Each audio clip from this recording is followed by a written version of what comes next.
दीप चंदन नैवेद्य हर चीज उपलब्ध है। मर्यादा पुरुषोत्तम श्री राम चल करके चित्रकूट में निवास करते हैं। मेरी भैया अब जरा ध्यान दें, जब प्रभु श्री राम चित्रकूट में निवास करने लगे और इधर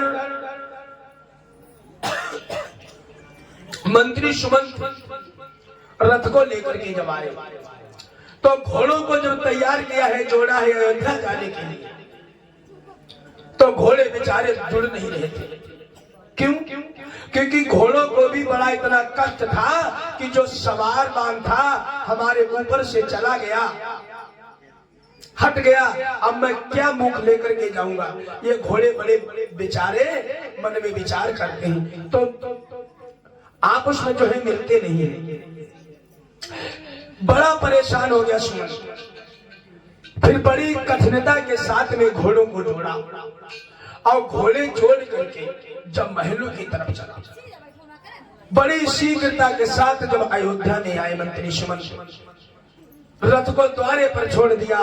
आए देखा कि महाराज दशरथ करा रहे हैं, रो रहे हैं, हे राम राम कहाँ हो तुम। राम की तरफ, गेट की तरफ आंखें बिछाए बैठे कि कभी तो मेरा राम आएगा, कभी तो मेरा राम मुझे देखेगा।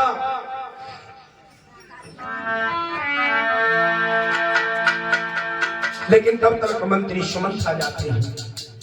मंत्री सुमंत से पूछा, एक बात बताओ, क्या मेरा राम नहीं आया? कहने लगे, क्या बताऊं, मैंने बहुत समझाया लेकिन वो 14 वर्षों का संकल्प करके गए, इससे पहले नहीं आए। तो महाराज दशरथ ने सुमंत से कहा, ठीक है, अगर राम नहीं आते हैं तो कोई बात नहीं है, ये दशरथ उनके प्रेम वियोग में जब तक जीवित रहेगा तब तक रहेगा। लेकिन एक बात कान खोल करके सुन लेना मंत्री सुमंत, कल तो नहीं, दशरथ इस अयोध्या में नहीं दिखाई देगा। मंत्री सुमंत अधीर हो गए। अधीर होने के बाद सुमंत जी वहीं पर बैठ जाते हैं और महाराज की निगाहें कहां लगी है? दरवाजे की तरफ। तो महाराज दशरथ सोचने लगे कि हमें कोई बुला रहा है, टेर रहा है।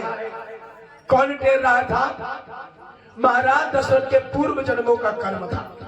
महाराज दशरथ के हाथों से पिछले कुछ कर्म हो गए थे। वो कर्म क्या थे? महाराज दशरथ की बहन का नाम था चंद्रकला, जो उद्दान ऋषि को ब्याई गई थी, और उन्हीं के बच्चे का नाम था श्रवण कुमार। तो महाराज दशरथ के हाथों से श्रवण का वध हो गया था। इसीलिए ये श्राप दिया था अंधी अंधों ने कि जैसे मैं पुत्र वियोग में जा रहा हूँ, मेरा कोई मट्टी संभालने वाला नहीं है, ठीक वैसे मैं तुम्हें श्राप देती हूँ कि तुम भी जब मरोगे तो तुम्हारी भी मिट्टी संभालने वाला कोई नहीं होगा। आज महाराज दशरथ वही 3 आत्माएं बुला रही हैं, बहनी बहनोई की और श्रवण कुमार की। ए दशरथ, बाहर निकल, क्यों तू वहां पर पड़ा है? मेरे भैया, कि जो समय मौत का निश्चित है वह उसी समय पर आएगी।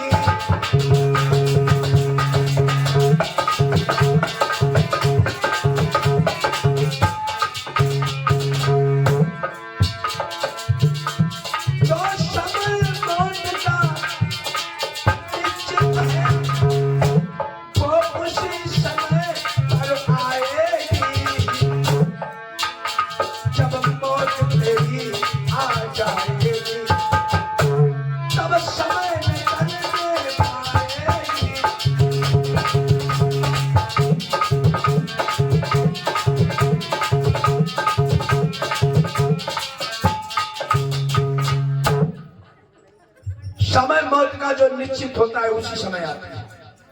महाराज दशरथ देखते रहे तो उन्हीं के कारण महाराज दशरथ की मृत्यु जब हो जाती है, कैकेयी रोती है, सुमित्रा, कौशल्या, तीनों रानियां ढाडा मार करके रोती हैं, लेकिन कोई महाराज दशरथ की मिट्टी संभालने वाला नहीं है।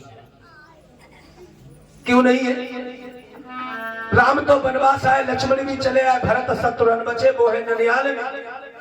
वशिष्ठ को बुलाया गया तो वशिष्ठ ने महाराज दशरथ का मृतक शरीर तेल में भर करके रख दिया कि जब आ जाएंगे भरतलाल तब अनुष्ट क्रिया होगी। उसके बाद में भरतलाल जब आते हैं मेरे भैया, तो भरतलाल को पता चला है कि राम को कैकेयी भैया ने वनवास दिया है। भरतलाल बहुत प्रताड़ित करते हैं, अरे माँ हो, कैसी माँ हो तुमने बड़े भैया को घर से बेघर कर दिया। जब दशरथ के मरण की सूचना सुनी तो भरतलाल बहुत रोए। उसके बाद भरतलाल ने अनुष्ट क्रिया की और करने के बाद में फिर भरतलाल जी विचार बनाते कि अपने भैया को हम अवश्य निभा करके लाएंगे। तो भरतलाल जैसा भाई संसार में मिलना बड़ा दुर्लभ है।